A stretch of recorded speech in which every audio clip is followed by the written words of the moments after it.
My dear friends and audience, আমি doctor প্রদীপ Maiti, general physician. আমার সমস্ত যারা ফেসবুক ফ্রেন্ড, যারা ইউটিউব ফ্রেন্ড রয়েছেন, আমার ভিডিও দেখেন, তাদেরকে সবাইকে বলছি যে এখন শীত চলে যাচ্ছে, গরম আসছে।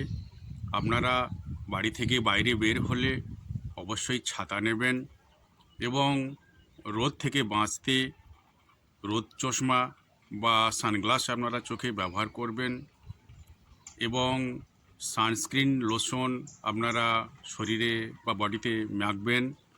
এতে আপনাদের ত্বক সুস্বাস্থ্য থাকবে, ত্বক সুন্দর থাকবে এবং অবশ্যই গরমের পরিমাণ বাড়বে।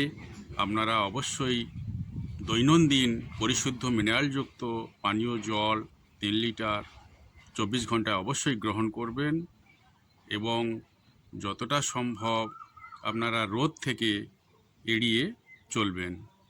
সবাই সুস্থ থাকবেন, ভালো থাকবেন। নমস্কার।